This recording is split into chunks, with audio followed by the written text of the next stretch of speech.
never saw a man meet death with finer courage. Don't let us stay in there too long.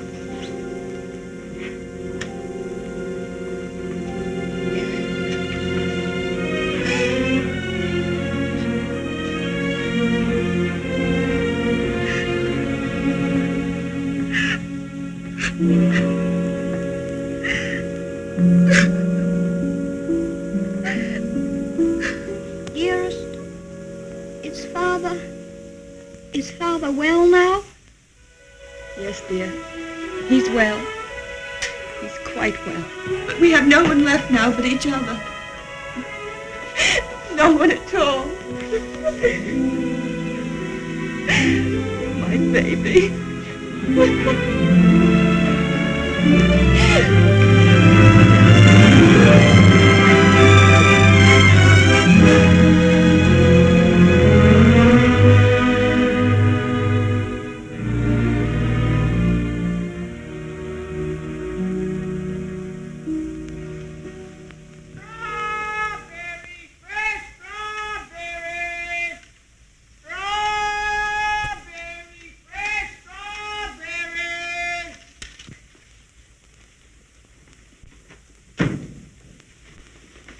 He'll be pleased, Mary, won't he? Ach, the darling. To think of him getting the like of that for his birthday. Sure, he'll be the happiest boy in all Brooklyn till he falls off of it.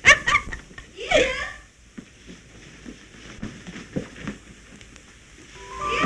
All right, Zeddy. Oh, dearest. Look. Mary's brother, Michael, has made it for me. And Mary's given me this book. It's The Adventures of Robin Hood and His Merry Men. Listen. Back, varlets, touch maid Marian at your peril. However many you be, I defy you all. See, dearest, you're maid Marian, and I'm Robin Hood. They crowd around you. I'll never leave your side, however many there are. Oh, now, dearest, you cry out, help me, Robin Hood. Help me, Robin Hood. Help. Varlets, now I've got Help. There.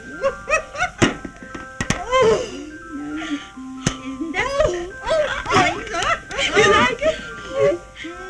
Oh, my. Of all the events in my life, this is the most magnificent. Do you really like it, darling? It's what you wanted? It's exactly what I wanted. Oh, I do hope it is. Only you will be careful, won't you, and not let it run away with you or anything. I suppose I'm about the safest bicycle rider in the whole of Brooklyn. Do you mind that now, huh? No? Can I ride it now, dearest? Can I go now? Oh. I can't wait 1 minute. Mr. Hobbs has to see it, and Dick. Can I go now, dearest? At once? Yes, dear, only do be careful. Oh, dear. There we are. Oh, you don't let's go. Steady, do be careful of the streetcars if you should get off the sidewalk. Wait a minute. Yes. Goodbye, dear. Goodbye. Oh, be careful, be careful, be careful.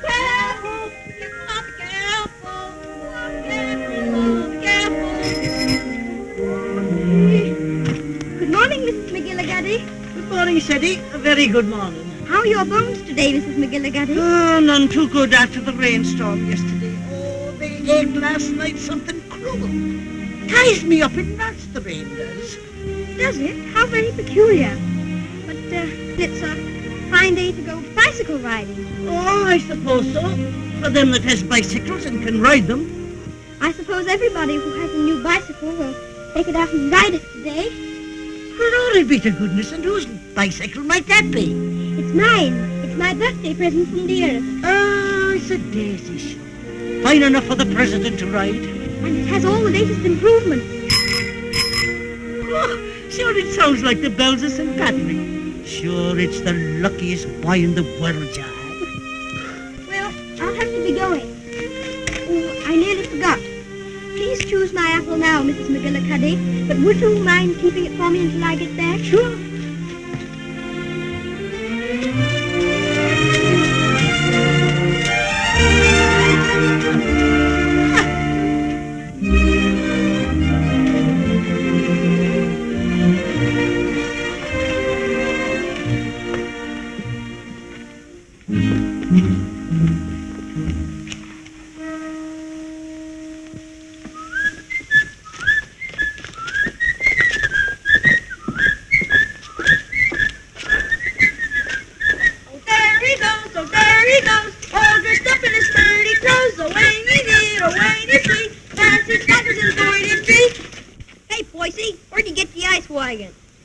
get by, please? Give us a little ride, will you, Bub?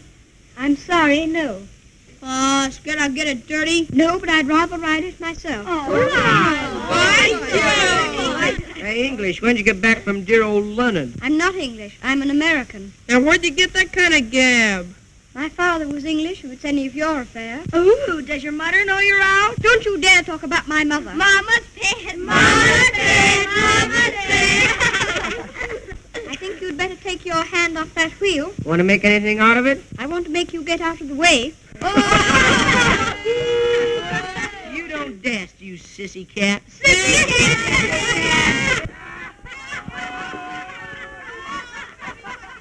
Wait a minute, Sadie. Don't let him bluff you. I'll be right there.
Oh, why couldn't that copper leave us alone? We had him licked.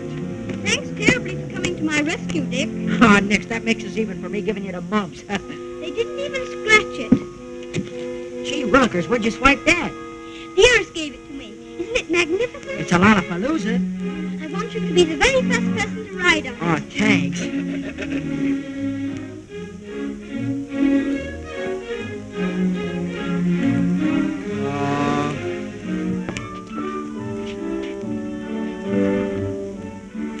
Thank you very much for your assistance, Mr. O'Brien. It's a pleasure, Sadie, my lad. Of course, I think we might have won anyway. Sure, and don't I know it? But I had to keep you from committing murder. I tell you what, Dick. I'll just go once around the block, and then you can ride it down to Mr. Hobbs' store. Make it later, 'cause right away I gotta go see my brother Ben off. He's going out west. Who is he? Where? Texas? No, Chicago. Oh, that would be splendid. Riding Mustangs and shooting bears.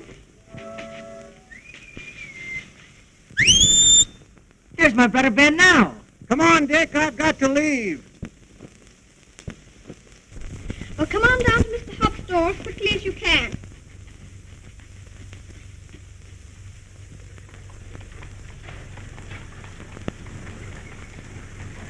What do you say to a little birthday party? Ginger pop and cookies and some candy. That would be perfect, Mr. Hobbs. Only, Only? well, Dick's coming very soon. And I was thinking, if we could wait. I guess there'll be enough to go around. There's a lump coming, I think. Quite a big one. What are you reading, Mr. Hobbs? Ah, that's the way they go on now. British aristocracy. I've got no use for 'em. Earls and marquises going around as if they was lords of creation, wearing their coronets. Did you ever know any marquises, Mr. Hobbs? Or earls? I should say not. I'd just like to catch one of 'em inside here, that's all.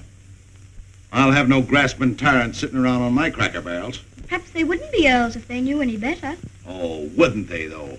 They just glory in it. It's in 'em. They're a bad lot. Here you are, Dick. Just in time for Seddy's birthday feast. Gee, Manetti, ginger pop and everything. Here's to your health, Seddy. Many happy birthdays. Thank you very much, Mr. Hobbs. Why, Mary. Come on home, darling. The mistress is wanting you. Oh, glory be. Would you look at your face? I'm very sorry, Mr. Hobbs, but I shan't be able to stay for the feast. Is there anything wrong with Dearest? Not at all. Sure, there's nothing the matter with her. What's happened, Mary? Now, don't be asking me any questions. But queer, strange things happening to it. If you'll forgive me, Mrs. Errol, you must not disregard the great position to which your son has fallen heir through the death of his uncle, your late husband's brother.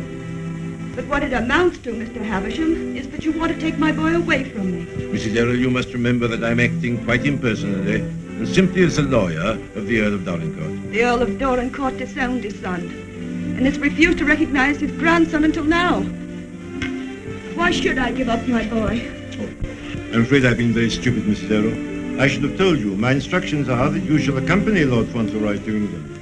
Oh, However, I must remind you that Lord Dorincourt is not very friendly toward you. He's an old man and has always had very strong prejudices against America and Americans, and was bitterly opposed to his son's marriage. He's fixed in his determination not to see you. You live at the lodge, and a suitable income will be provided for you. The only stipulation is that you make no attempt to visit your son at the castle, nor even enter the park gates. There's your sister, Mary. Hello, Bridget. What's the matter? Mrs. Michael, it's worse. We've no money. We can't pay the rent. I don't know what I'm going to do. Now, Bridget, I've more important things to attend to. I wonder what your husband's wishes would have been in this matter. you knew my husband? Yes, I knew Captain Errol well, and liked him, as everybody did. He was greatly attached to his old home. Yes, I know.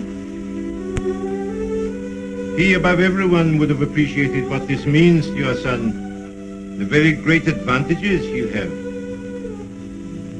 Yes, you're right. My husband would have wished it. Mr. Havisham, I must ask you to let me tell Ceddie about this in my own way and in my own time. He must never know his grandfather dislikes me. If he did, it would make it harder for them to be friends. Very well.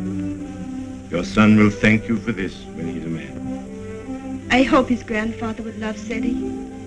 He has a very affectionate nature and has always been loved.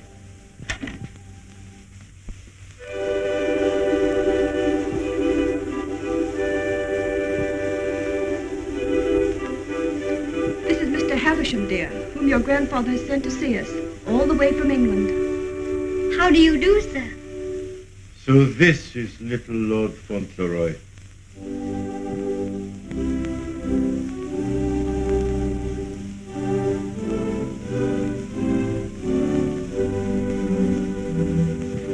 You see, dear, your grandfather has no more children now, and he's very lonely.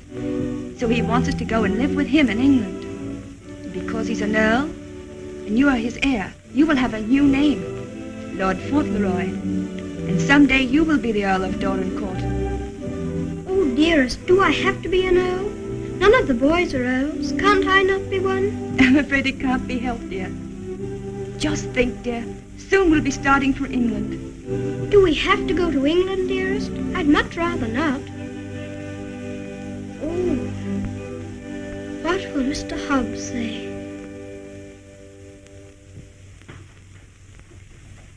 Anything else, ma'am? How much is your table butter?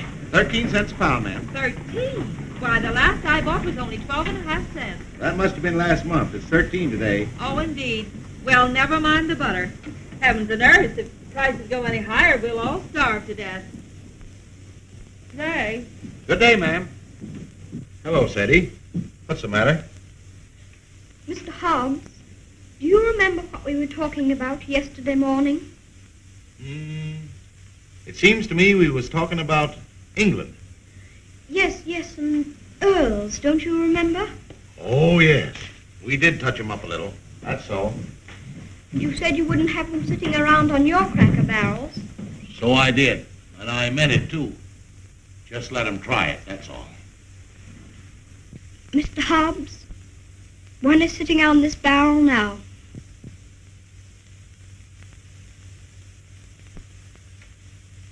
What? Yes, I am one. Or I'm going to be. I won't deceive you, Mr. Hobbs. It's the heat.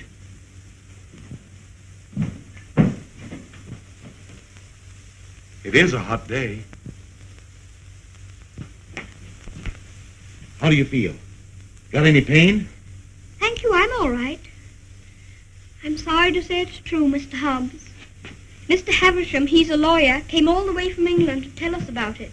My grandfather sent him. Who is your grandfather? I couldn't very easily remember it, so I wrote it down. John Arthur Molyneux Errol, Earl of Dorincourt. That's his name, and he lives in a castle. 2 or 3 castles, I think. All his sons have died now. That's why I shall be an earl. Now I'm Lord Fauntleroy. Well, I'll be jiggered. One of us has got a sunstroke. Oh, no, we haven't. We'll have to make the best of it, Mr. Hobbs. What did you say your name was? Cedric Errol, Lord Fauntleroy. Well, I am jiggered. Well, you always did talk more English than American. You think there's no getting out of it? I'm afraid not, Mr. Hobbs. Dear says that Father would wish me to do it. But if I have to be an earl, I can try to be a good one. I'm not going to be a tyrant, Mr. Hobbs. And if there's ever to be another war with America, I shall try and stop it.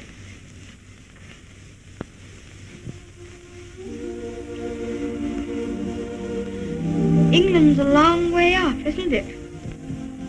It's across the Atlantic Ocean. That's the worst of it. Perhaps I shan't see you for a long time. I don't like to think about that, Mr. Hobbs.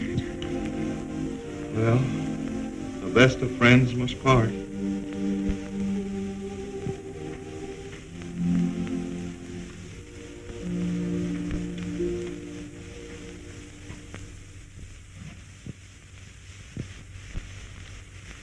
I'm afraid, Mr. Havisham, our American food must seem very strange to you. A little, ma'am. I find that muffins are biscuits and biscuits are cookies.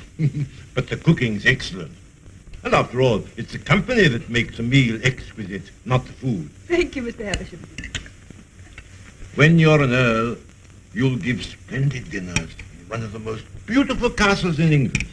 Do you know, I'm not sure I know exactly what an earl is. And I think if anybody's going to be one, he ought to know, don't you? Would you mind explaining it to me?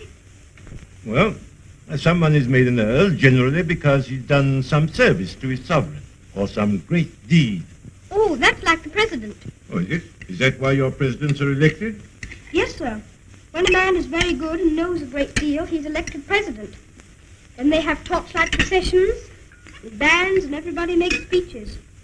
I used to think perhaps I might like to be president, but I never thought of being an earl. No, being an earl is rather different from being a president. An earl is generally of very ancient lineage. What's that? Very old family. Extremely old. Oh, that's like the apple woman. She's 100, I should think. She's of such ancient lineage it'll surprise you how she can stand up. I feel sorry for anyone who's so poor and has such ancient lineage. She says hers has gone into her bones and the rain makes it worse. When I said ancient lineage, I didn't mean old age. The first Earl of Dorincourt was created an earl hundreds of years ago. Well, that was a long time ago, wasn't it, dear? Yes, dear. Many earls have been very brave men and have fought in great battles. I should like to do that myself. My father was a soldier and a very brave man, as brave as George Washington. I'm glad earls are brave. That's a great advantage. Would you excuse me a moment, please? There's someone I must see. Oh, certainly, of course. There's another advantage of being an earl. Some of them have a great deal of money. That's a good thing to have. I wish I had a great deal of money. Do you? Why? Well, there's so many things a person can do with money. If I were very rich, I'd buy the apple woman a little tent to put her stall in, and a stove. And I'd give her a shawl, because then her bones wouldn't feel so badly. And what else would you do if you were rich? I'd buy Dearest all sorts of beautiful things. Dearest? I call Mother Dearest because Father did. And there's Dick. And who's Dick? Dick's a bootblack. I'd buy him some new cloths, some brushes, and a new sign and start him out fair. He says that's all he wants, is to start out fair. Is there anything else? Well, I think Mr. Hobbs would like a gold watch and chain. But what would you get just for yourself if you were rich? Isn't there one particular thing you've dreamed of having? Yes. A pony. But I suppose that would be too much to even dream about. I'm so sorry. A poor woman who was in trouble came to see me. Oh, is it Bridget? Yes, dear. I wish we could do something for her. She has 6 children, and her husband is out of work. He has inflammatory rheumatism, and that's the kind of rheumatism that's dreadful. Before I left Dorincourt Castle, the Earl said that if you expressed any wishes, I was to gratify them and give you anything you desired. Now, here are £5, and your money $25. If you have any desire to assist this poor woman, I'm sure your grandfather would wish it. Can I have it now? Can I give it to her this minute? May I be excused, please, dearest? Yes, Eddie. Bridget!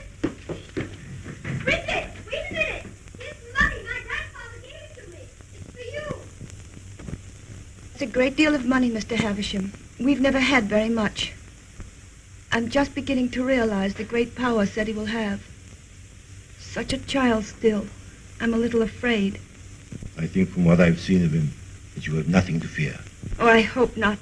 He mustn't be spoiled by all these wonderful changes.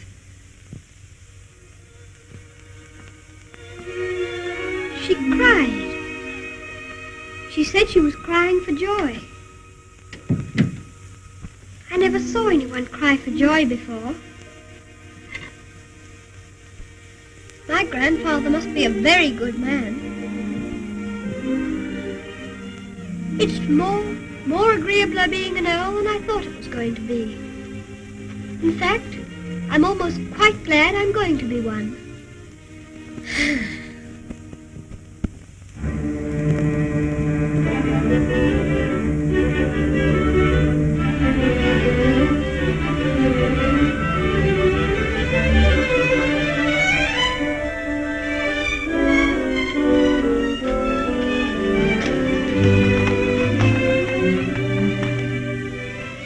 We always liked that little house, didn't we, dearest?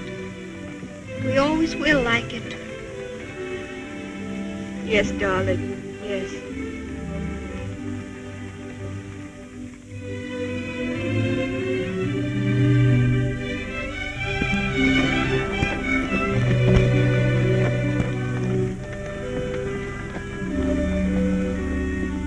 I've come to say goodbye.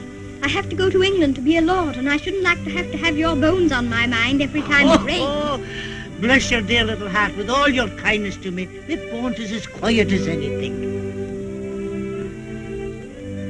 Can I give you a kiss for luck? Of course.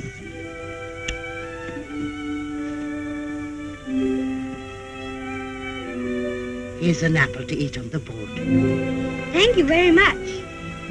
Oh, no, darling. Why should you pay? As my late husband used to say, this one's on the house. Thank you again. Well, goodbye. Goodbye, darling.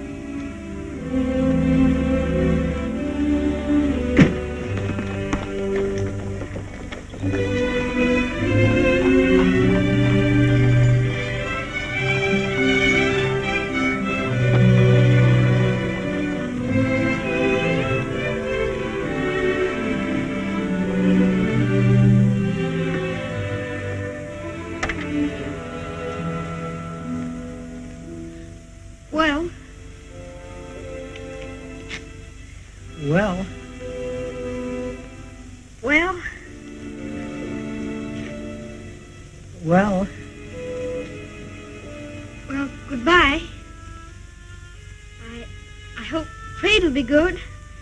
Gee, if trade gets any better, I'll be rolling around in diamonds and pearls. That would be splendid, wouldn't it? I hope you have every sort of luck and happiness. Thanks, same to you, and I hope you think about us sometime when you're way over there, as they say, on foreign soil. I'll think about you all the time. And I'll write to you. And you must write to me. Here's where you send your letter. Gee, I wish you wasn't going away. Thanks, mister, for all the swell things you've done for him. He certainly deserves it. He's a game little kid. Gee, I almost forgot. Here, I bought this for you. It's a handkerchief. You can use it when you get among them swells. Oh, Dick, it's beautiful. It's extraordinary. I'll use it always. Thank you, Dick. Thank you very much. Well, goodbye. Well, goodbye.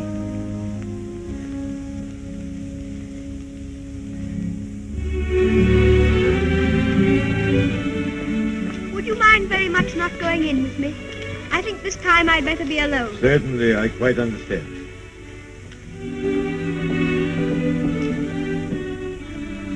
This is for you, Mr. Hobbs.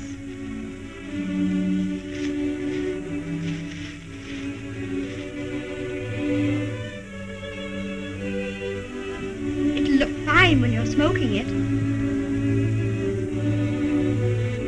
Why, Sadie, that's just what I wanted for a long time. This is my real present, Mr. Hobbs.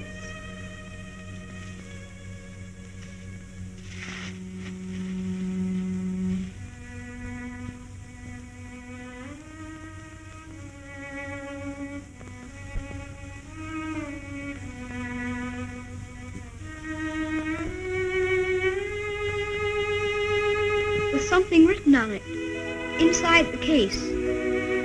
I told the man what to say. You read it.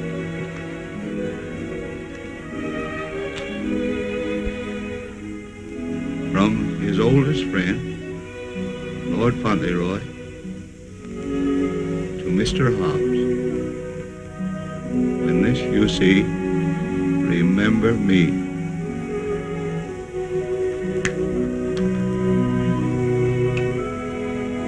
When this you see, remember me. I don't want you to forget me. Oh, I won't forget you. Don't you go and forget me when you go over there amongst those British aristocracy. I shouldn't forget you, whoever I was among. I hope you'll come to see me. Perhaps my grandfather will write and invite you. You wouldn't mind him being an earl, would you? I mean, you wouldn't stay away just because he was one. Oh, I'll come and see you.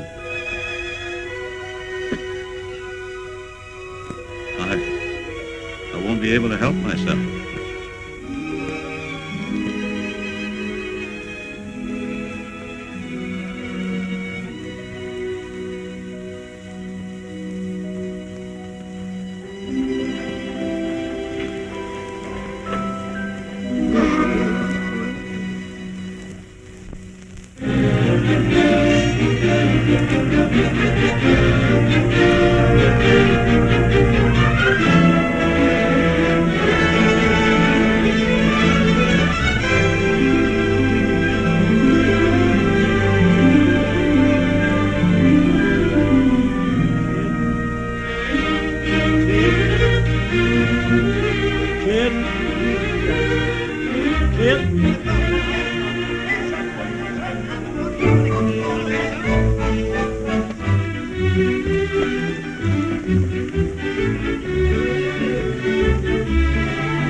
Is this Dorincourt Castle, dearest? No, this is Court Lodge, where you're...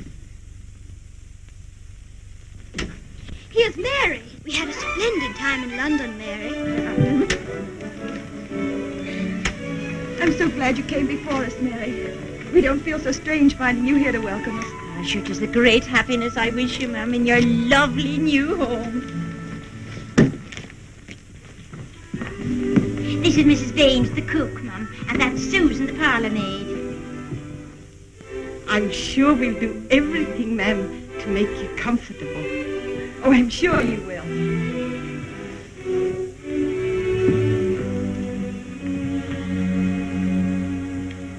I must say goodbye. The carriage is waiting to take me to the castle. I must tell the Earl of your safe arrival. He needn't go tonight. I'd so like to have him with me my first night here. No, I'm sure Lord Dorincourt won't expect his grandson tonight. Tomorrow will be time enough. I dread so to tell him that we're not going to live together anymore. I'm a coward, I know, putting it off so long, but it's the most difficult, the most cruel thing I've ever had to do.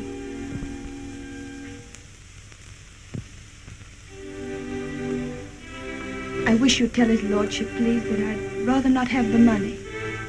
You mean the income he wishes to settle on? I have a little money of my own. It's quite enough to live simply on. I must accept the house, of course, because that makes it possible for me to be near Seti.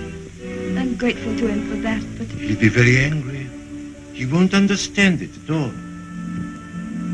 I think he will understand. He must understand that I can't accept money from a man who hates me so much that he's separating me from my boy. I'll deliver your message.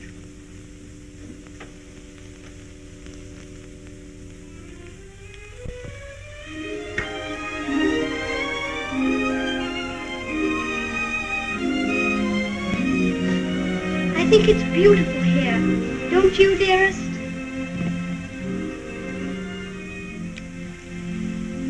Seti, darling, there's something I must tell you. You're not going to understand it, I know. But I want you to believe me, as you always have, when I tell you it's for the best. Tomorrow, Mr. Havisham will take you to your grandfather, and you will live with him at the castle. But I shall not go with you. This pretty house will be my home, and Mary will be here to look after me. But dearest, you don't mean... You can't mean that we're not going to be together, just as we've always been? Oh, no, I can't. I couldn't. I won't. Seti, you must be brave and sensible. If there are some things you can't understand now, you'll understand them later. It's best for you to live there. There are good reasons why it is. You mean you want me to go away from you? Of course not, darling. But now you're growing older, and we must trust, help one another without asking any questions. You know, Seti, your grandfather loves you, wants you to love him. He's so kind, he wants you to be happy and to make other people happy. But dearest, I can't be happy without you. But you won't be without me all the time. I'm not far from the castle here, and you'll run in and see me every day. And you'll love the castle, and there'll always be something new and interesting to tell me. And I'll have things to tell you. Oh, Seti, we'll have such good times together. We'll be finding things out, both of us. We'll be explorers. Yes, like Mr. Stanley and Mr. Livingston. That'll be exciting. And every night, when it grows dark, I'll put a candle in the window to guide you through the jungle, Mr. Stanley.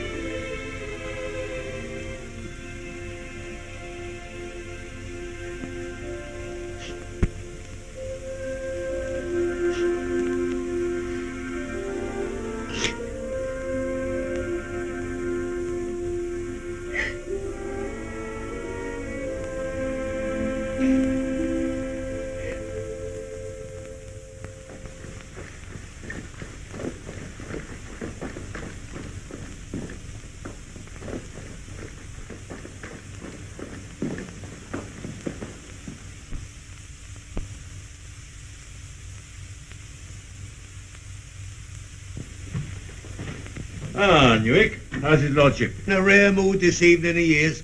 He told me to evict all the tenants if they weren't paid up. Oh, I dare say that'll be a job to your liking.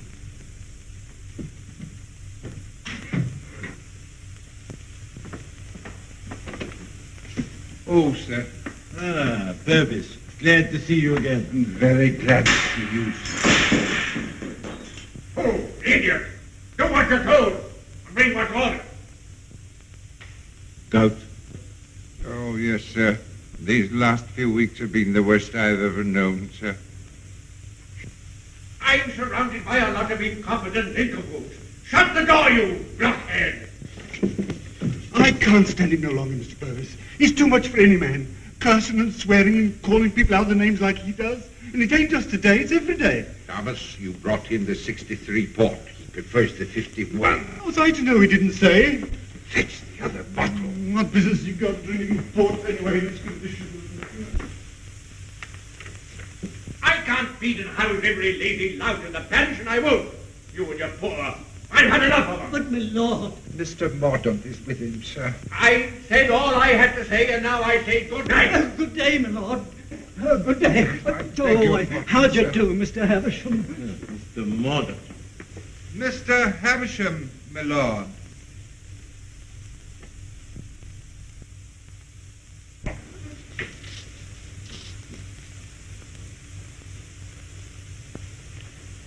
Well, Havisham, What?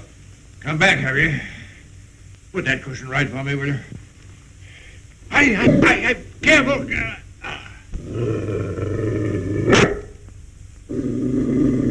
What's full of hot needles?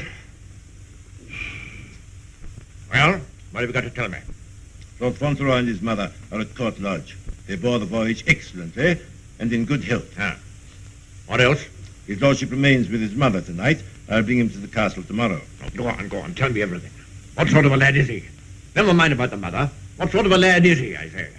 It's rather difficult to judge the character of a child of 9. A fool, huh? Clumsy cub. I don't know much about children, but I thought him rather a fine lad. Healthy, well grown, eh? Apparently healthy, quite well grown. Straight limbed, well enough to look at. Rather handsome, my lord, as boys go. Ah. Although I'm scarcely a judge. I dare say you'll find him a little different from most English children. Oh, no doubt of that. American children are the most impudent and worst brought up in the world. I've heard that often enough. In his case, I would hardly call it impudence. The difference is, I think, that he's lived more with older people than with children. But I should call it a mixture of maturity and childishness. Exactly. Beastly, impudent, bad manners. That's what it is. I have a message to deliver from Mrs. Errol. I want none of her messages. The less I hear of her, the better. But this is rather an important one. She prefers not to accept the income you propose to settle on her. What's that? What do you say? She says it's not necessary. That as the relations between you are not friendly. Not friendly? I should say they were not friendly. Mercenary, sharp-voiced American. Lord, you could hardly call her mercenary. She's asked for nothing. Ah, all done for effect. She thinks she can wheedle me into seeing her. Thinks I should admire her spirit, but I don't. She shall have the money sent to her whether she likes it or not. She won't spend it. I don't care whether she spends it. She shall have it sent to her. She shan't tell people that she's got to live as a pauper because I'm doing nothing for her. Huh?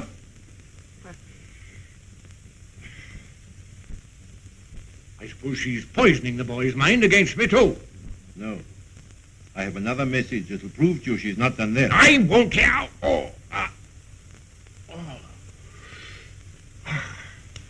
She asks you not to let Lord Fauntleroy hear anything that might lead him to understand that you're separating him from her because of your prejudice against her.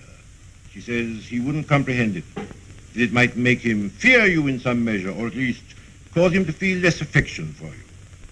She wants there to be no shadow on your first meeting. Come now, Havisham, come now. You don't mean the mother hasn't told him? Not a word, my lord. Nothing has been said to the boy to give him the slightest doubt of your perfection. She's prepared to believe you the most amiable and affectionate of grandparents. In fact, he already regards you as a wonder of generosity.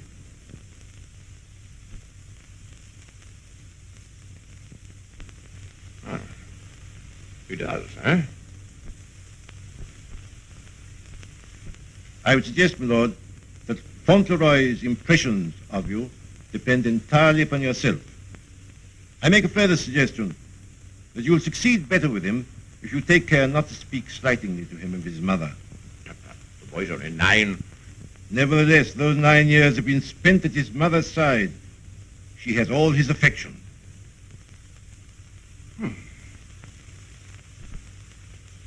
So he thinks me generous, eh?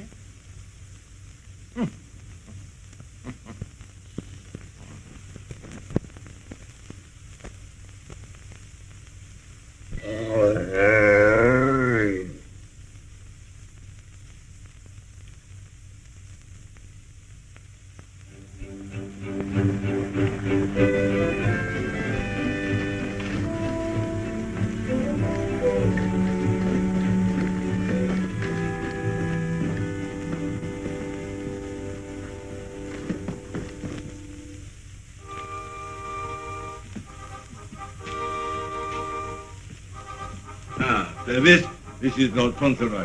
My lord. How do you do? Thank you, my lord.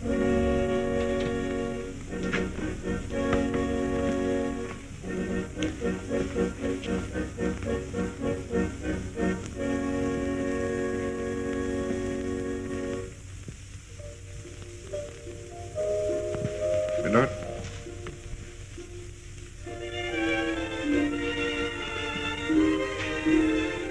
Lord Fauntleroy, Mrs. Mellon. Lord Fauntleroy, this is Mrs. Mellon, the housekeeper. How do you do, ma'am? I shouldn't know his lordship anywhere, sir. He has the captain's face and way. Oh, was it you who sent the cab? I'm ever so much obliged to you, ma'am. How do you do? He's a great lady, sir. Where's his lordship? In the library, sir. Lord Fauntleroy is to be sent to him alone.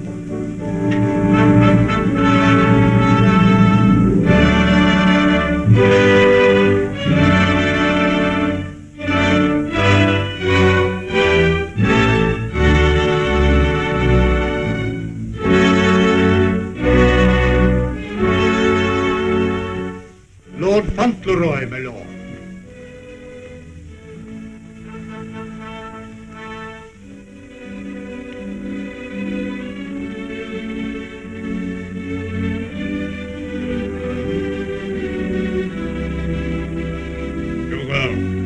Come back, sir.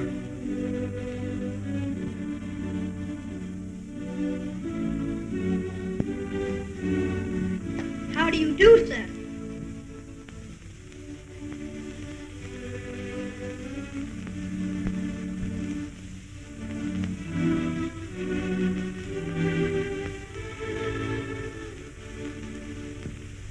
Are you the Earl? I'm your grandson that Mr. Havisham brought. I'm Lord Fauntleroy.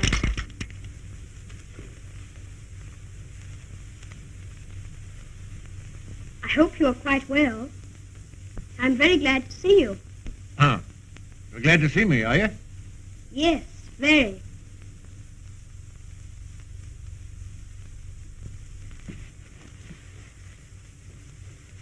I kept wondering what you would look like if you'd be anything like my father. Oh, and am I?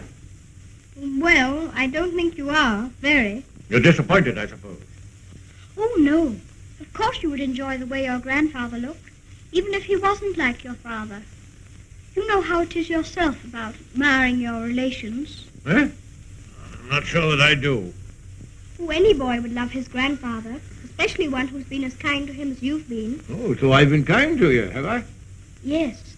I'm ever so much obliged to you about Bridget and the apple woman and Dick. Bridget, Dick, apple woman? They were particular friends of mine.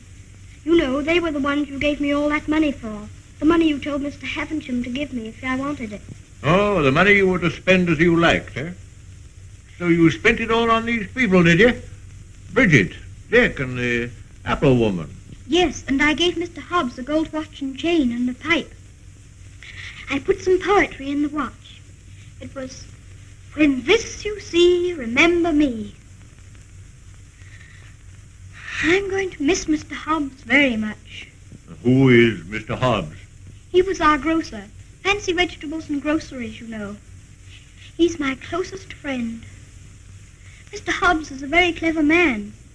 Do you know he can recite the Declaration of Independence right through?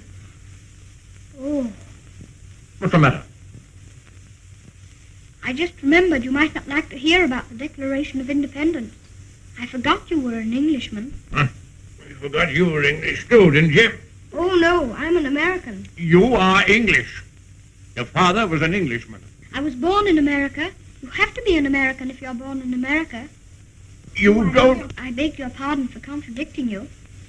Mr. Hobbs says that if there's ever to be another war, that I should have to be an American. But I promised him that if there were to be another war, I should try to stop it. You would you? Dinner is served, my lord. Now be careful, man. Be careful. Careful, man, careful. Would you like me to help you? You can lean on me, you know. Once when Mr. Hobbs hurt his foot with a potato barrel falling on it, he used to lean on me. You think you could do it? I think I could. I'm very strong. I'm 9, you know. You lean on your stick on one side and on me on the other. Well, you may try. Just lean on me. I'll walk very slowly. Don't be afraid of leaning on me. I'm all right, if it isn't a very long way. You see that old fellow in red velvet? He was the 10th Earl of Dorincourt. King George I decorated him for services during the war with Spain and Austria. He was tremendously strong. He could bend a bar of iron between his hands. You get your strength from him. How very interesting. Did you ever try putting your foot in hot water and mustard? Mr. Hobbs used to. Arnica is a very good thing, too, they tell me. Oh, thank you. I'll try it.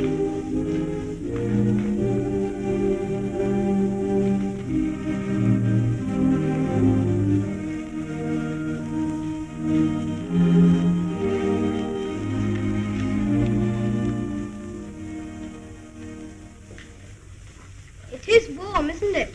A person can't help getting warm in the summertime.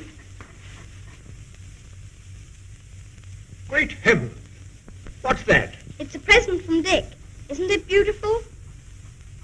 When this I see, I shall always remember Dick.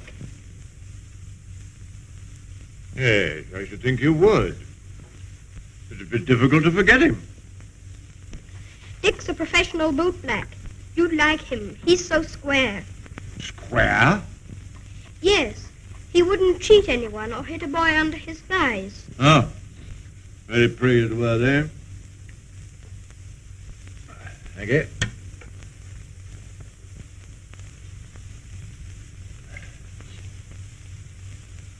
What's the matter? Don't you like your soup? Oh, yes. I was just wondering. Wondering? Wondering what? You don't wear your coronet all the time, then? No. It doesn't become me. Mr. Hobbs said you wore it all the time. But after he thought it over, he said he thought you must take it off sometimes to put your hat on. Yes, I take it off occasionally.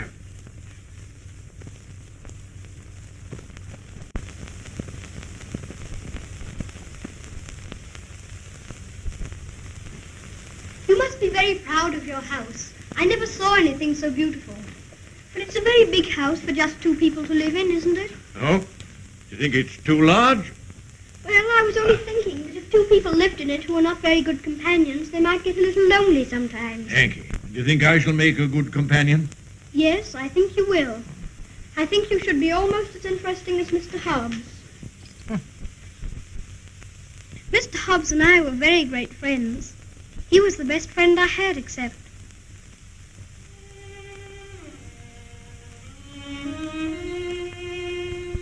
Fauntleroy, what are you thinking of?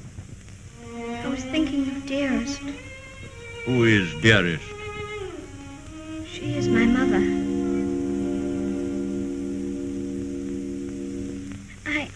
I think I'd better get up and walk up and down.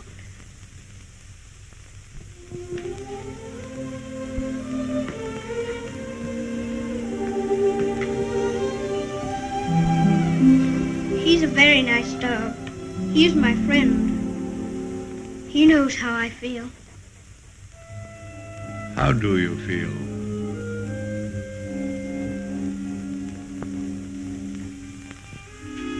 Come here.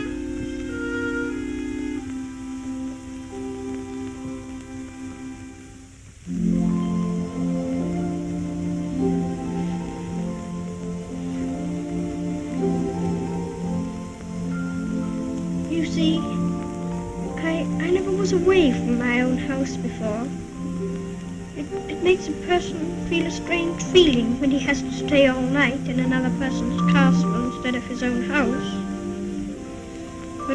But Dearest is not very far away from me. She told me to remember that. And after all, I'm 9, you know. And I can look at the picture she gave me. Look, you press the spring and it opens, and there she is.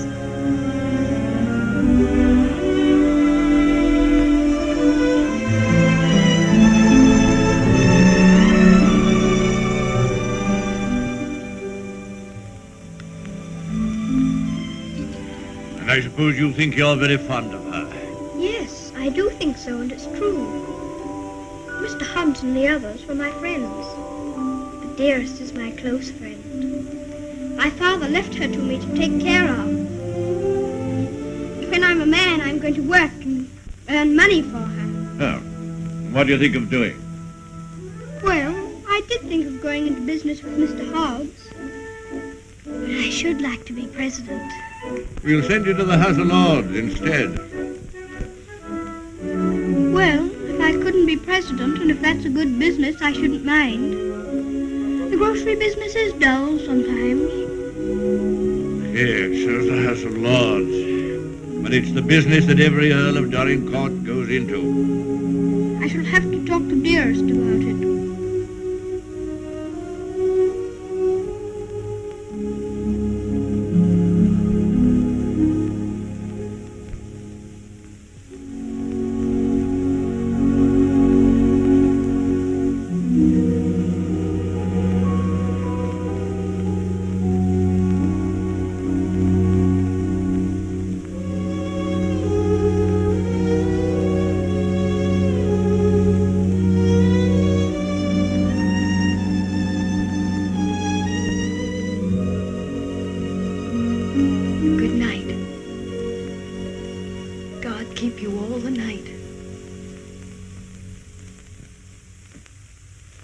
Morning, Thomas. Good morning, sir. His lordship?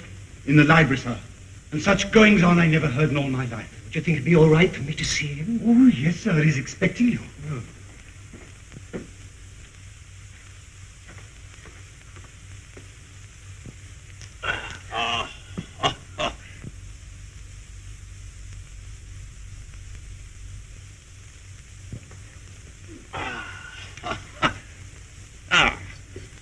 Morning, Mordaunt. Found a new employment, you see. Any good at marbles, Mordaunt? My muscles are a little stiff, my lord, but I'll see what I can do. Oh, pity about that. I'd forgotten about your age.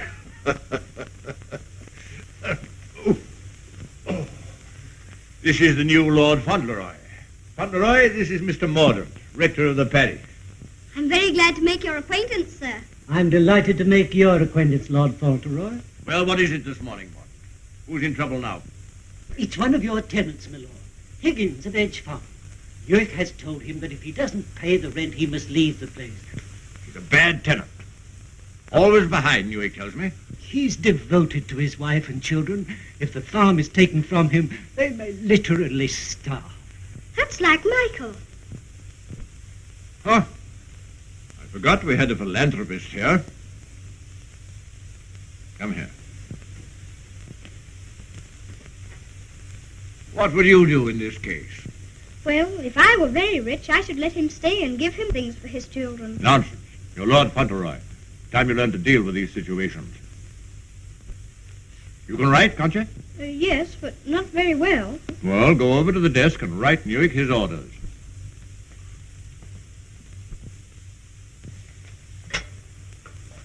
Now, what must I say? You must say, Higgins is not to be interfered with for the present.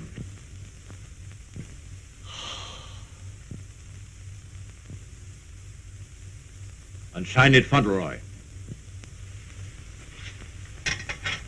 Do you think it will do?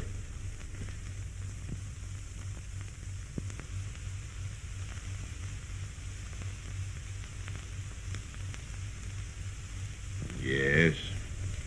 Higgins will find it entirely satisfactory. Mr. Hobbs always signed his letters that way, and I thought I'd better say please. Is that exactly the right way to spell interfered? Well, it's not exactly the way it's spelled in the dictionary, but... I was afraid of that. Yes, Higgins won't complain of the spelling. I think you must be the best person in the whole world. Don't you, Mr. Mordaunt? I shall write and tell Mr. Hobbs. Oh, what'll you tell him? I shall tell him I think you're the kindest man I ever heard of, and that you're always thinking of other people and making them happy, and that I hope when I grow up I shall be just like you. Just like me. There you are, Morden. You take that with you. I will indeed. This is good news. Thank you, my lord. Oh, don't thank me. Thank Fauntleroy. Thank you. Goodbye, sir. Goodbye.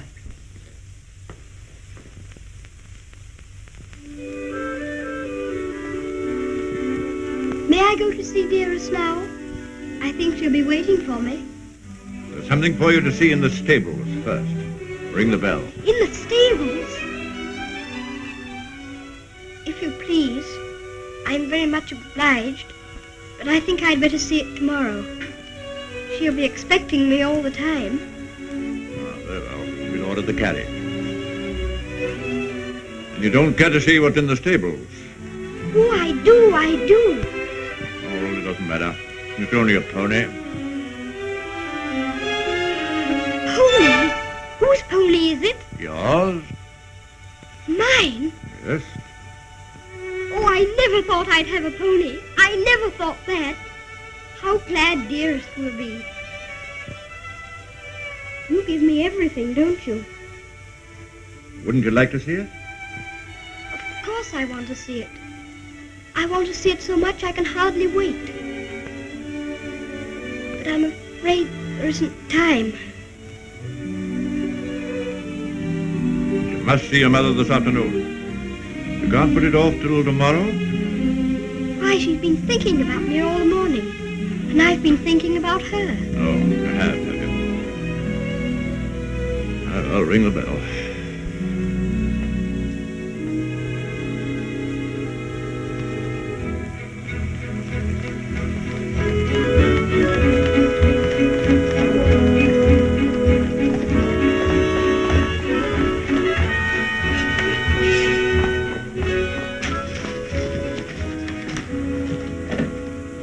Let me give you your stick. Just lean on me when you get out. I'm not going to get out. Not to see Dearest? Dearest will excuse me. Go and tell her that not even your new pony would keep you away.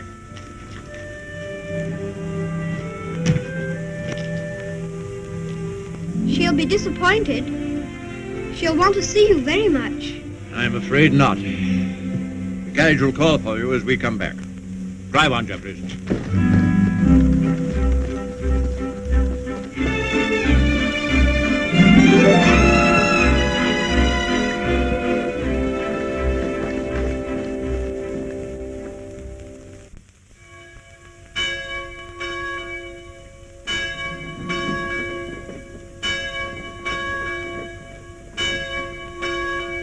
It's a shame. Parted from his own mother.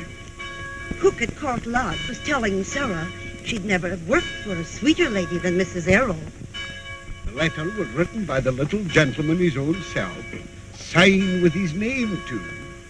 Fauntleroy, as large as life. The little treasure. Aye, that's the mother. Pretty young thing, too. Good morning, ma'am. Good morning. God bless you, ma'am. Thank you. Good morning, ma'am. Good morning. It's his lordship coming to services. That's a new notion.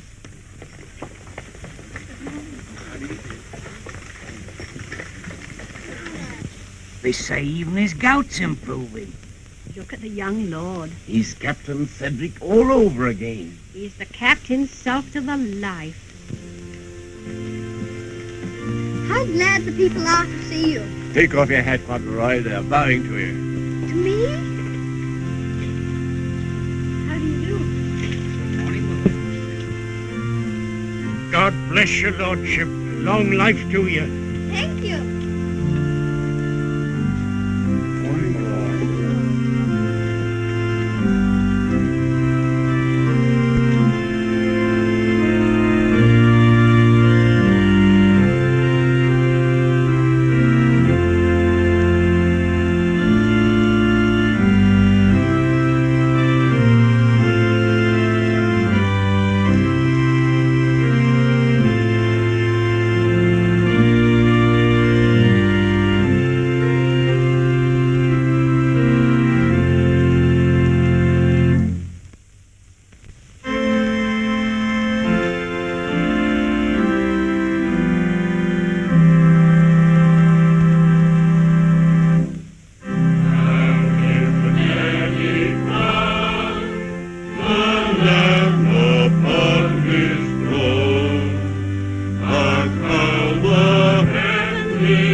Oh, is this Mr. Higgins? Yes, I suppose he's come to have a look at his new landlord. Yes, my lord. I understand his young lordship was kind enough to speak for me, and I thought I'd like to say a word of thanks. I've got a great deal to thank your lordship for. Oh, I only wrote the letter. It was my grandfather who did it. You know how good he always is to people. Is Mrs. Higgins well now? Yes, your lordship. The missus is better since the trouble was took off her mind. My grandfather was very sorry about your children having the scarlet fever. You see, Higgins, you people have all been mistaken about me. Lord Fauntleroy understands me. If you want a little reliable information on the subject of my character, apply to him. Get in the carriage, Fauntleroy.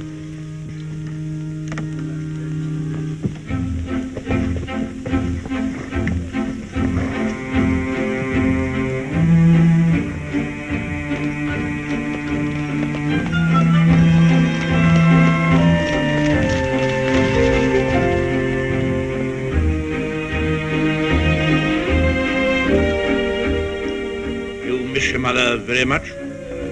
Yes, sir. I miss her all the time. You don't miss her, do you? I don't know her. I know, and that's what makes me wonder. She told me not to ask any questions, and I won't, but You see her almost every day, don't you? Isn't that enough? We used to see each other all the time. We could tell each other things without waiting. Well, don't you ever forget about her? No, sir, never. I shouldn't forget about you, you know. If I didn't live with you, I should think about you all the more.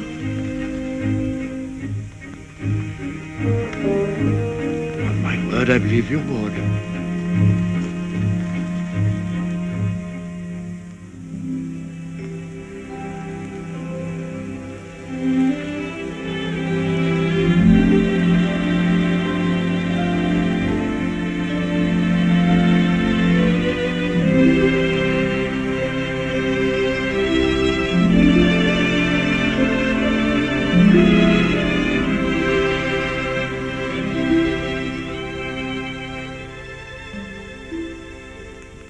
He is such a good Earl, he reminds me of you.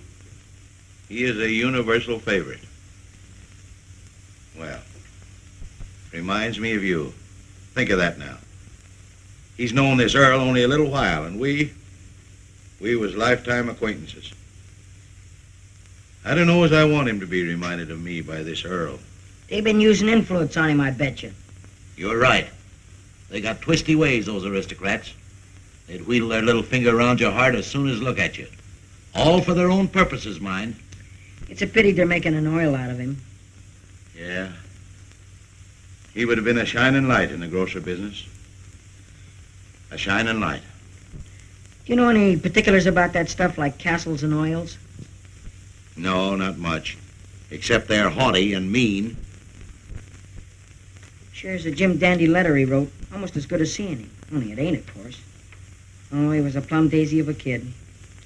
I bet you sometimes he wishes he was back here. I do. You lonely? Oh, not so bad. Where you living now? Oh, me and two other fellas, we got a room in a lodging house. The other two fellas, they get drunk and fighting, but it's cheap. Oh, that's no sort of a place for a lad like you to be living. Now, look here. I got a clean, dry loft over my stable, and there's an old bed you can have. Why don't you come here and stay? Won't cost you a cent.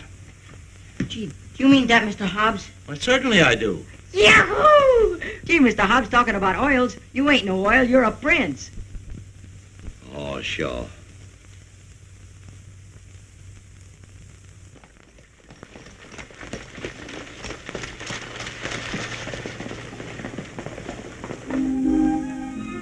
I wonder whether he will have an American accent. My dear, won't it be interesting if he has the Dolincourt eyebrows? When do we see the mother? Shh. I believe she's supposed to be kept in the background.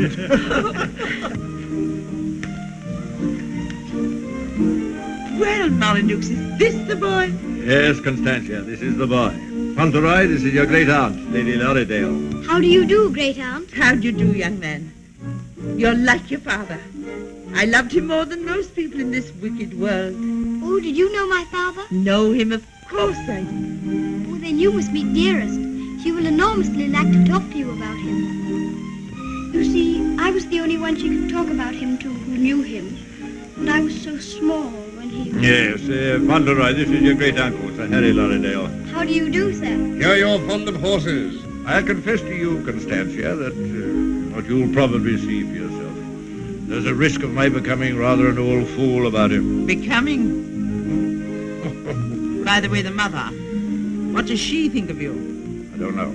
I haven't asked her. You must come over to Lauderdale Park one day and see us. There are some new cocker puppies in the kennels. You shall have your pick. Oh, thank you very much indeed, Uncle. Only Dougal might be offended. You see, he's very fond of me, and I really shouldn't like to hurt his feelings. Hurt his feelings. That's a good one. Did you hear that, Conner? Hurt his feelings. This is Miss Herbert, Fauntleroy. I want you to be great friends with her. How do you do? Have you met Dougal? He shakes hands beautifully. Shake hands with Miss Herbert, Dougal. He's a great friend of mine. I like making friends, don't you? Yes, I do. May I be your friend? And Dougal. Oh, yes, if you please. Lumbago, Fortescue. Better, I hope. Thanks. much better. I've known Dorincourt as well as anyone could know him for 35 years. And that's the first time he's ever bothered to inquire about my health. Most extraordinary. Havisham, you're late. What's kept you? Beg your pardon, my lord. I was detained by extraordinary news. News? What? What news? Not now, if you don't mind. Later, my lord, later.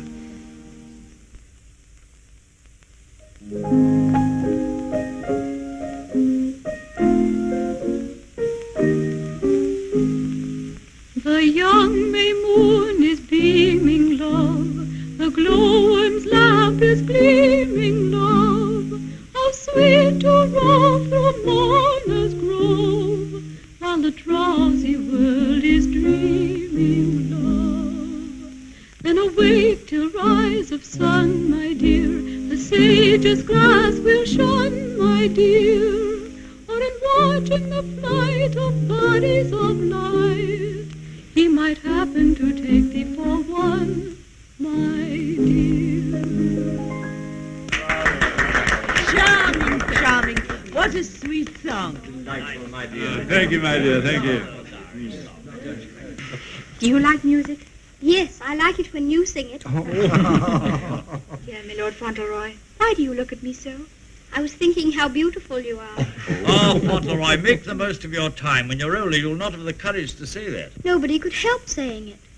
Don't you think she's pretty too? We're not allowed to say what we think. Lord Fauntleroy shall say what he thinks. I'm sure he thinks what he says. I think you're prettier than anyone I ever saw, except Dearest. I think she is the prettiest person in the world. I'm sure she is. And I must tell her how kind you've been to me. I never was at a party before, and I've enjoyed myself so much. Oh, I beg your pardon.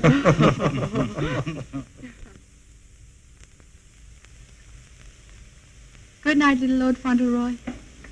Sleep well. Thank you very much. It's so nice to you. Come on, Broadway next week.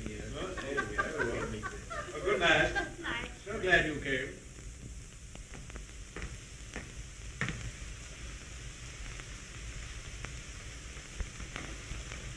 Well, Havisham, what the world's the matter? Something serious must have happened to make you behave like this. What is it? It's bad news. The very worst of news, my lord. I'm sorry I have to be the bearer of it. Why do you look at the boy so? You hang over him like a bird of ill omen. Has it anything to do with Fauntleroy? My lord, I waste no words. My news has everything to do with him. If we're to believe it, it's not Lord Fauntleroy who lies asleep before us, but only the son of Captain Errol. The present Lord Fauntleroy is the son of your boy Bevis, and at this moment is in a lodging house in London. What do you mean? You're mad. It's a lie. An abominable lie. If it's a lie, it's painfully like the truth. A woman came to my chambers this morning and told me that she married your son Bevis in London 11 years ago. She showed me the marriage certificate. The child was born shortly after Bevis deserted her and was taken by her to America. Oh, the woman's obviously an impostor. It's a trumped-up fraud. I'm afraid not, my lord. I saw the boy's birth certificate. She's, I'm afraid, a very ignorant person. But she's consulted a lawyer who advises her that her son is, of course, Lord Fauntleroy and the rightful heir. She demands that his claim be immediately acknowledged. I'll protest this to the last. I'll disown Bevis's boy. I'll have nothing to do with him or his mother. You can't disown him, my lord. Nothing we can do can keep the eldest son's child from his inheritance.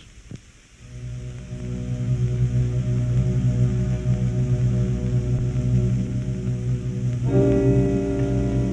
woman you say is an ignorant, vulgar person, eh? She can hardly spell her own name. She's obviously uneducated and openly mercenary.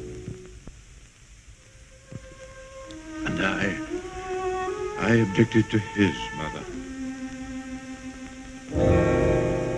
I suppose it's retribution. If anyone had ever told me I could be fond of a child, leave them. I always detested children. My own more than most. But I'm fond of him. Oddly enough, he's fond of me. You know, Havisham, I'm not popular. I never was. But he's fond of me. Never was afraid of me. Always trusted me. Yes, Havisham. He'd have filled my place better than I filled it. He'd have been an honor to the name. You rang, my lord? Take Lord Fauntleroy to his room.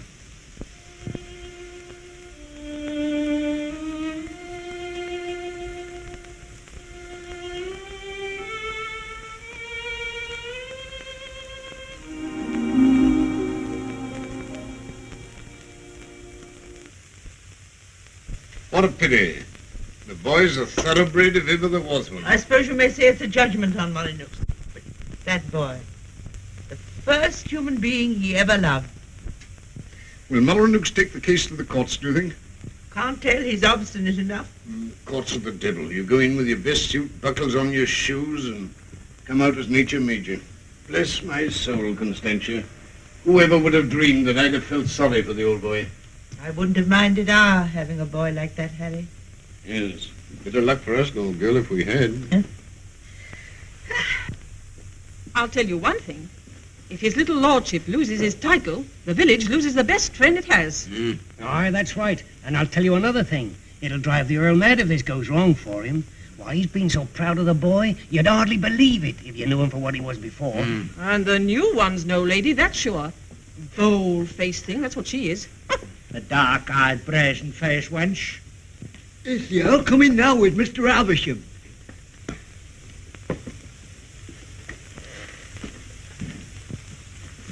You've someone here calling herself Lady Fauntleroy. I want to see her. Aye, come the ways, my lord. This way, my lord.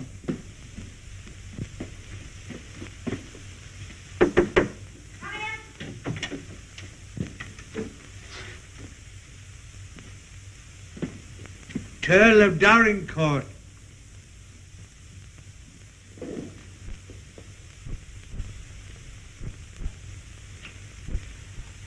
Pleased to meet you, I'm sure, my lord.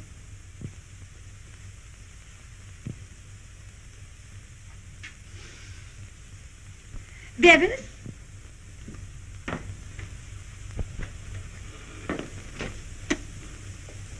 Go shake hands with your grandpa.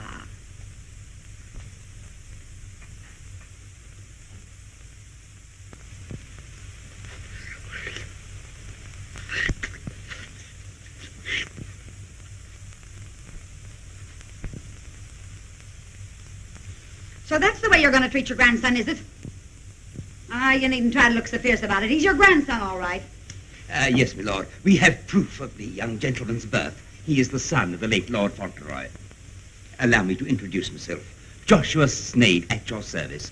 My card. I've already had the pleasure of making Mr. Havisham's acquaintance.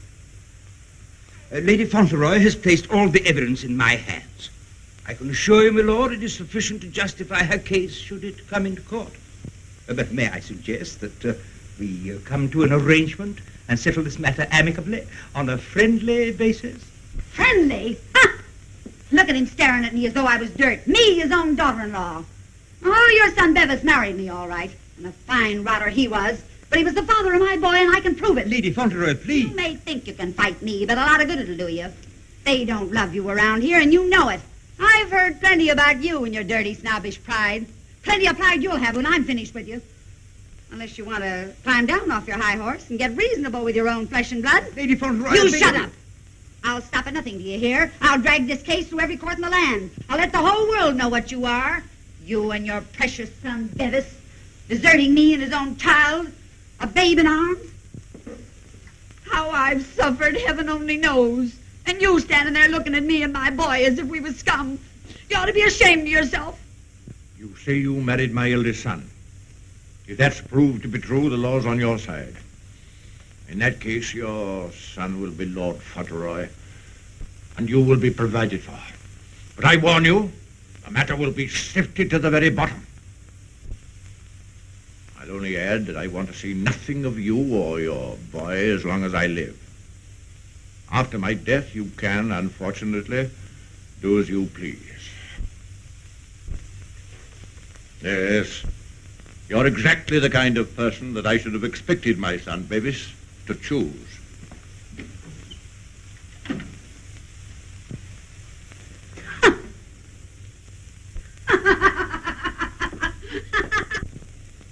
I'm afraid, Dorincourt, there can be no two opinions.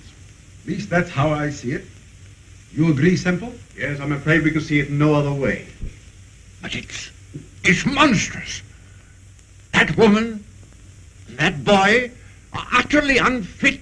Alas, the law can take no cognizance of such things. I sympathize, Dorincourt, more than I can say. Sympathize? What's the use of that? If we take it to the courts, you think there can be only one result? I'm afraid so. The birth certificate, everything we have, point the same way. If you take it to court, you'll have the expense and the notoriety, and only, I fear, one possible result. Perhaps the boy won't turn out so badly as you fear. Perhaps you can do something with him. That boy? That oaf?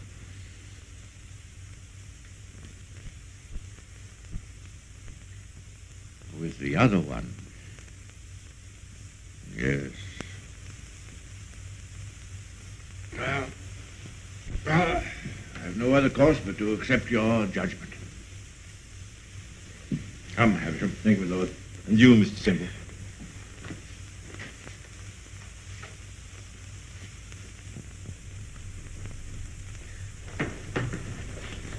It's the Earl, ma'am. The Earl himself. Show him in.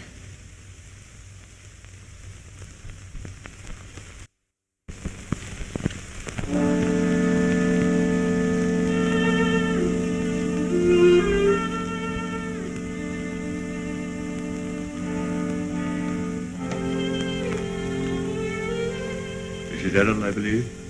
Yes, I'm Mrs. Errol. I'm Lord Dorincourt. The boy is very like you.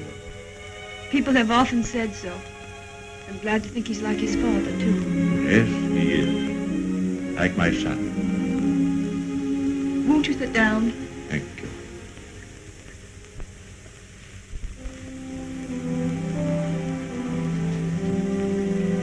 I've come to tell you that I've had the very best, the highest legal opinion. I'm sorry. This outrageous woman and her child. Perhaps she cares for him as much as I care for Seddy, my lord. Her son is Lord Fauntleroy. Mine is not. Yes, I'm afraid you're right. Perhaps you would prefer that Seddy should not be the Earl of Dorincourt. It's a very magnificent thing to be the Earl of Dorincourt, my lord. I know that. But all I care about is that Seddy should be what his father was. Brave, just, and kind, always. A striking contrast to what his grandfather is, eh? I haven't had the pleasure of knowing his grandfather. I know my little boy believes. I know that Seddy loves you. Would he have loved me if you told him why I didn't receive you at the castle? No, honestly, I think not. That's why I didn't wish him to know. Well, there are very few women who wouldn't have told him. Yes, Seddy is fond of me. And I'm fond of him. I can't say that I was ever fond of anyone before. But he pleased me from the first. I'm an old man. I was tired of my life. But he's given me something to live for. More than that. More than that. I'm proud of him. I was satisfied to think that one day he'd be taking my place as head of the family. miserable. Miserable.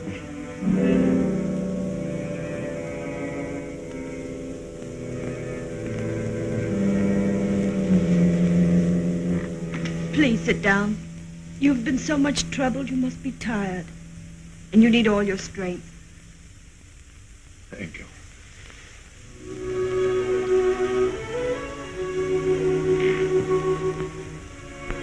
Perhaps it's because I'm miserable that I've come to you.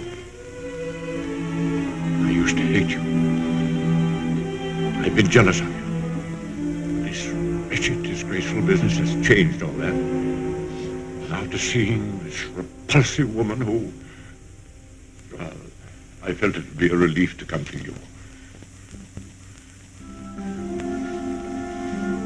I'm an obstinate old fool, I suppose. I know I've treated you badly. But I've come to you because the boy cares for you. And because I care for him.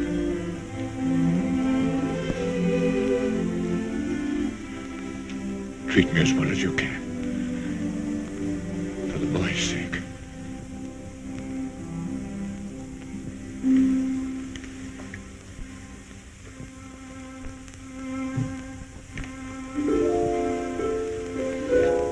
Whatever happens, he shall be provided for. Sadie shall be taken care of now and in the future. Always. Thank you. You like the house? Oh, very much. It's a cheerful room. May I come back again and talk this matter over? As often as you wish.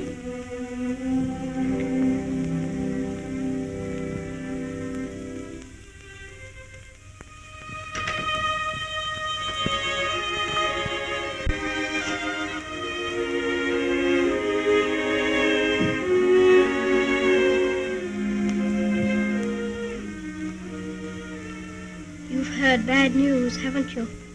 Yes. The worst. And I'm not Lord Fauntleroy anymore, am I? No.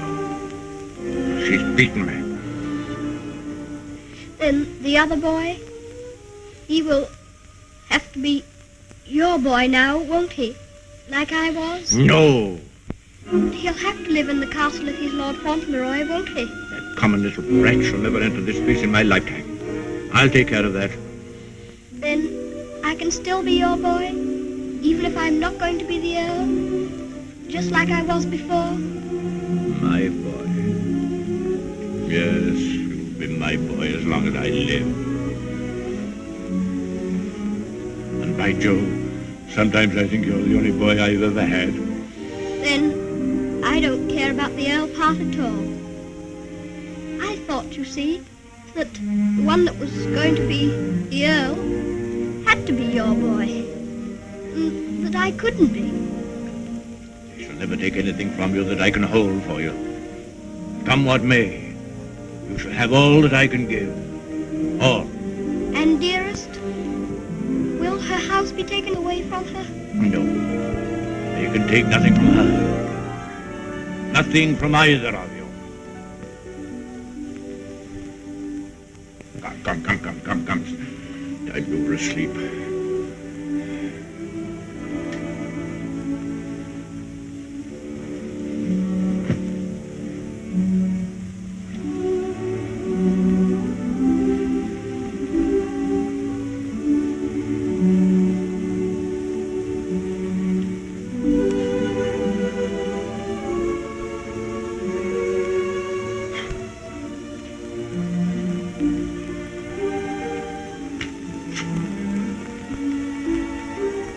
Good night, Grandfather. Good night, my boy.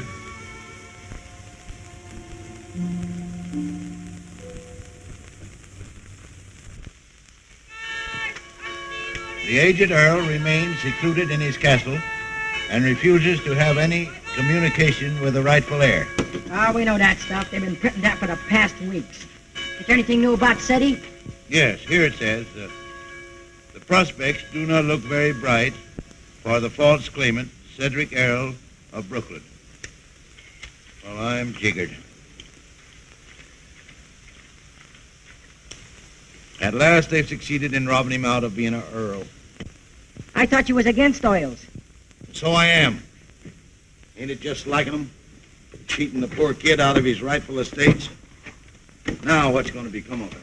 I know one thing. He done everything in a well for me, and he can always come back here and have half of my shoe shining business. Well, now I'll tell you, Dick. I'd always had it in my mind that said he would come in with me someday. He'd be a shining light in the grocer business. The new Lady Fauntleroy was formerly an actress. She is said to have played in New York and London. Continued on page 5. Here's a picture of her.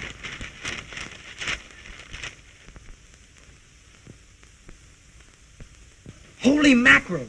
What's the matter?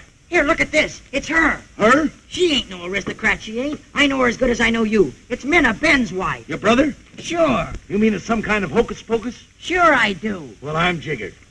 She was married before, but I never heard of her having no other kid but Ben's kid. You mean the one Ben went out to Chicago to look for? Sure. Maybe she had another kid in England. Maybe she did and maybe she didn't. We'd ought to do something about this. You're dead right we oughta. But we got to get the proper advice. Gee, I wished I knew Alderman Murphy.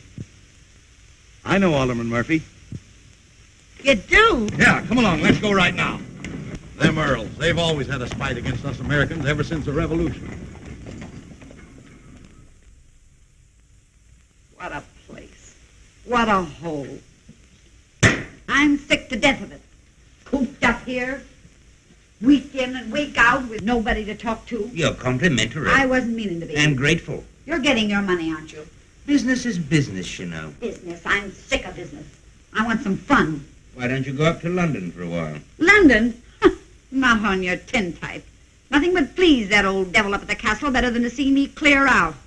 Well, I'll stay here in this rotten country pub. You lived in worse places in your time, I've no doubt. That's none of your business. You keep a civil tongue in your head or I'll hand you your walking papers. I wouldn't. What do you mean? Just what I said. I wouldn't try anything like that, Minna. I'm Lady Fauntleroy to you. Come in. Why, it's Lord Dorincourt. Why, this is a pleasure, a real pleasure, I'm sure. Won't you take it? Hello, Minna. Why, hello, Dick.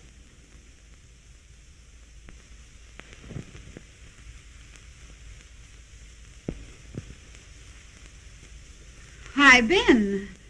What are you doing here? Where have you been all this time? Do you know her? Funny if he didn't, seeing as how he was my second husband. Where is the child? What child? You know what child, our boy Tom. Oh, Ben. But you know, you must have heard. Someone must have told you. Told me what? It was pneumonia. Only 3 days and he was gone. It broke my heart. I meant to write you, but I didn't know where you were. If that's true, who is this boy you've got with you? That's none of your business, Ben Tipton. Can I see him? No, you can't. Tell us, please, why Mr. Tipton should not see your boy.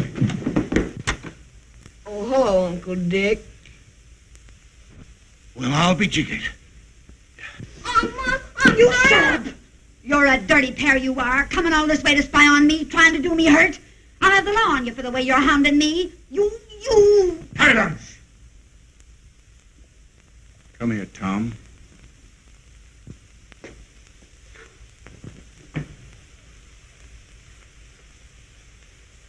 I knew nothing of this, my lord, I assure you. There's a little matter of a forged birth certificate.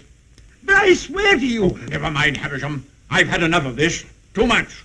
The sooner the pair of you are out of this country, the better. Come on, Havisham. You'll be sorry for this, you will. It's prosecution, that's what it is. It's robbery.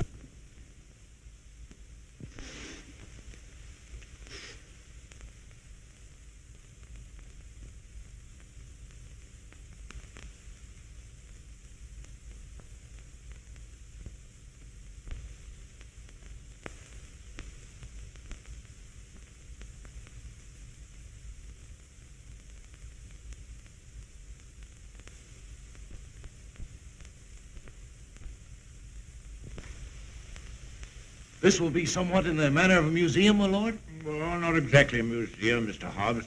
They're portraits of my ancestors. Your aunt's sisters? All of them? I'll be jiggered. Your great uncle, he must have had a family. Did he raise them all? I mean that they were earlier distinguished members of the family. Do you know, Earl, I used to have a very poor opinion of you aristocracy. But I've changed. I'll take you, for instance. You're a pretty good sort, even if you are an Earl. I'm very gratified.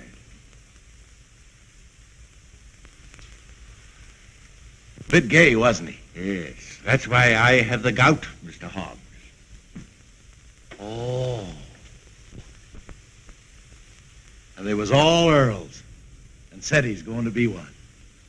And own all this. And he'll be worthy of it, Mr. Hobbs. Sure he will. All these Earls. You know, I wouldn't have minded being one myself.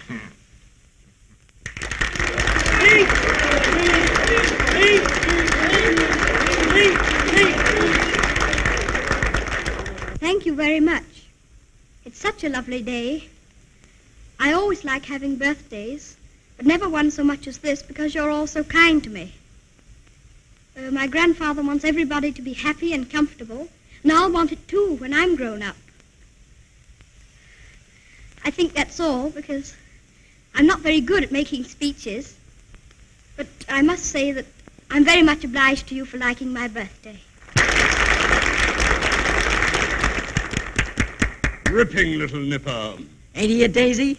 I'll bet you boys elect him king someday. I didn't know the little fella could talk so good.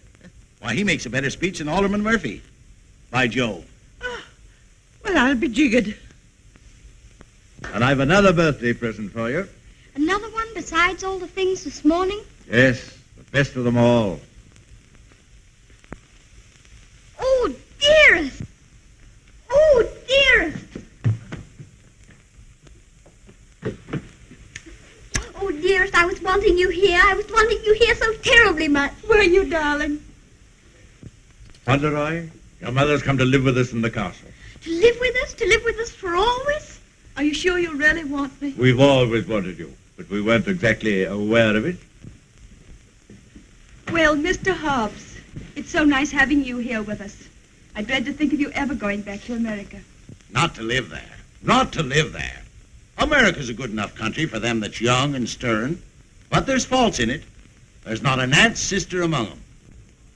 Nor an Earl.